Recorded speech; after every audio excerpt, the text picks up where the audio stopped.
নমস্কার, দ্য রিপোর্টে আপনাদের স্বাগত।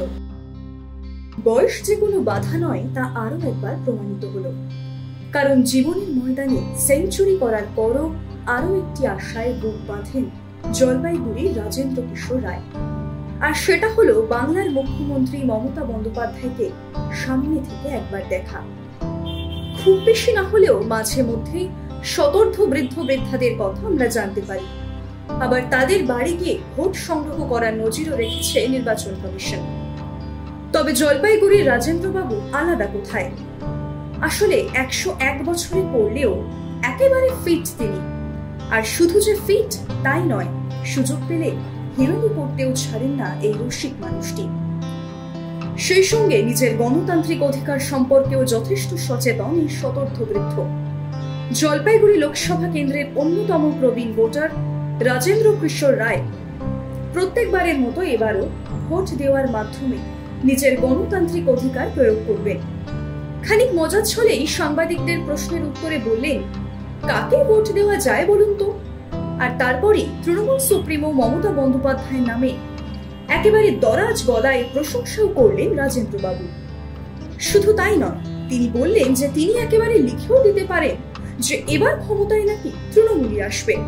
তার মুখ থেকেই শুনে নিন ঠিক কি বললেন তিনি। তাকে যেই বলেন তো দেখি, ও কোনো কিছুই ভয় পায় না, কোনো নিন্দা পেন্দা। এই মমতা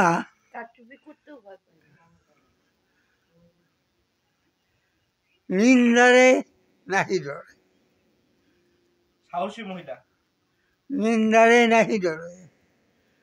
আমি লিখে দিতে পারি কে আসবে? তৃণমূল আসবেই। সম্প্রতি রাজেন্দ্রবাবুর 101 বছরের জন্মদিন পালন করেছে তার আত্মীয় পরিজনরা। তবে শতবর্ষ অতিক্রম করার পরও এতটা সুস্থ থাকার চাবিকাঠি কি? এর উত্তরে নিয়ম মাফিক জীবনযাপন এবং নিয়মিত বই পড়ার অভ্যেসকেই পুরো কৃতিত্ব দিলেন একসময় চা বাগানে কর্মরত রাজেন্দ্রবাবু। এই প্রবীণের 88 বছর বয়সী স্ত্রী পারুল রায়ও কিন্তু বর্তমান রাজনৈতিক পরিস্থিতি সম্পর্কে বেশ ওয়াকিবহাল। এমনকি তারও যে নিজস্ব একটা রাজনৈতিক দৃষ্টিভঙ্গি রয়েছে সে কথাও স্পষ্ট করলেন সাংবাদিকদের। শোনাবো তার বক্তব্য। আমার সবচেয়ে খারাপ লাগে এই কারচুপি, বিশেষ করে শিক্ষা ব্যবস্থার ভিতটাকে একেবারে গুড়িয়ে দিয়েছে। আর দেশের ইয়াংস্টার যারা, তাদের মধ্যে লোকটাকে এত বাড়িয়ে দিয়েছে যে নীতি জ্ঞানহীনতায় ছেয়ে গেছে। সেখানে তো সমাজ ভালো থাকতে পারি না। তাহলে কি পরিবর্তন চাই? মোটামুটি ভালোই, কেননা শক্তি তো সবারই, কাজ করতে গেলে ত্রুটি অনেকেই কিছু থাকবেই। হ্যাঁ, মোদিকে আমরা বা মোদির মতামত আমাদের দেশে বা পশ্চিমবাংলায় যদি আসে তাহলে সেটা কি হবে, একটা ভালো আশা রেখেই আমরা একটা পরিবর্তন তো চাই। বয়সের দোহাই দিয়ে আমরা অনেকেই নিজেদের এই গণতান্ত্রিক অধিকার থেকে সরিয়ে রাখি, কিংবা নিজেদেরও যে কোনো মতামত থাকতে পারে সে বিষয়ে ভেবেও দেখি না। কিন্তু জলপাইগুড়ির এই বৃদ্ধ দম্পতি কিন্তু আমাদের মনে করায় যে বয়স কোনো বাধা নয়। নিজের মতামতকে প্রতিষ্ঠা করতে হলে নিজেকে এগিয়ে আসতে হবে।